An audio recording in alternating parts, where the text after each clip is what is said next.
Hi, இன்றைக்கி நம்ம பார்க்க போகிறது பூண்டு மிளகா பொடி. இது எங்கள் ஃபேமிலியில் உள்ள எல்லாருக்குமே ரொம்ப பிடிக்குங்க. இதை நீங்கள் சுட சுட இட்லியோட இல்லை தோசையோட வச்சு சாப்பிட்டிங்கன்னா எத்தனை தோசை சாப்பிடுவீங்க, எத்தனை இட்லி சாப்பிடுவீங்கன்னே தெரியவே தெரியாது. வாங்க எப்படி செய்யலான்னு பார்க்கலாம். முதல்ல கடாய் வச்சுட்டு ஒரு 10 மிளகாய் நல்லா வதக்கிக்கோங்க. நல்லா வறுத்த உடனே அதை ஒரு தட்டில் போட்டு ஆற வச்சுருங்க. நான் இதுக்காக ஒரு 4 பெரிய பூண்டு எடுத்திருக்கேன். அதை தோல் உரித்து வச்சுருக்கேன். 1-2 சின்ன பூண்டாக இருந்தது, நான் தோல் உரிக்காமல் அப்படியே போட்டேன். இது பண்ணுறதுக்கு முதல்ல வறுத்த மிளகாவை மிக்ஸி ஜாரில் போட்டு உப்பு போட்டு அரைச்சிக்கோங்க. அதுக்கப்புறம் அதிலேயே அப்படியே பச்சை பூண்டை எடுத்து போட்டு அரைச்சிருங்க. அரைக்கிறது ரொம்ப கொஞ்சம் குறைன்னே இருக்கலாம், ரொம்ப மையாக அரைக்கணும்னு அவசியம் இல்லை. அவ்வளோதாங்க, பூண்டு மிளகா பொடி ரெடி.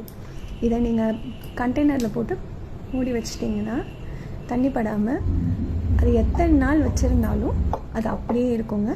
இதை நல்லா சூடான இட்லி இல்லை சூடான தோசையோடு இந்த பூண்டு மிளகா பொடி வச்சு நல்லா எண்ணெய் ஊற்றி ட்ரை பண்ணுங்கள், என்ஜாய் பண்ணுங்கள்.